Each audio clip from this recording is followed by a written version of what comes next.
അപ്പം ഞാൻ എൻ്റെ അടുത്ത് വരുന്ന സ്ത്രീകളോടൊക്കെ പറയും, എല്ലാ മാസവും ഈ മാസക്കുളിയുടെ സമയത്ത് അല്ലെങ്കിൽ മാസക്കുളിക്ക് തൊട്ട് മുമ്പ് ഹോർമോൺസിൻ്റെ വ്യത്യാസമുള്ളത് കൊണ്ട് അവരവർ സ്വയമാണെങ്കിൽ പോലും സ്തനം പരിശോധിക്കുമ്പോൾ അതിനകത്ത് മുഴകളുള്ളതുപോലെ തോന്നും. അതുപോലെ സ്തനം ഇങ്ങനെ തേച്ച് വേണം നമ്മൾ നോക്കാൻ. ഇങ്ങനെ പിടിച്ചു നോക്കിയാൽ സ്തനത്തിനകത്തുള്ള ഗ്രന്ഥികൾ കൊണ്ട് തന്നെ നമുക്ക് തോന്നും പ്രശ്നമുണ്ടെന്ന് നമുക്ക് തോന്നും. അതുകൊണ്ട് മാസമുറ കഴിഞ്ഞ് ഒരു 10 ദിവസം കഴിയുമ്പോഴാണ് ഈ തനിയെ ഇത്, എല്ലാ മാസവും അത് നോക്കണം.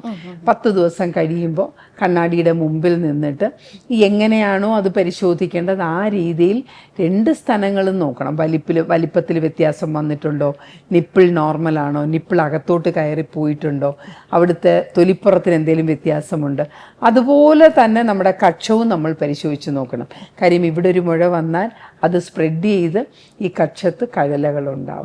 അപ്പം ആ ബോധം നമ്മൾ എല്ലാവർക്കും കൊടുക്കണം. അതിനു വേണ്ടിയിട്ട് നമ്മൾ ഈ ഓരോരോ സംഘടനകൾ, സ്കൂളുകൾ, പേരൻറ്റ് ടീച്ചേഴ്സ് അസോസിയേഷൻ, ഇവർക്കെല്ലാവർക്കും തന്നെ ഡോക്ടേഴ്സ് ഇത് അവബോധം കൊടുക്കണം. അപ്പോൾ ഈ മാസം മൊത്തം അതിനായിട്ട് ഉപയോഗിക്കണം എന്നുള്ളതാണ്.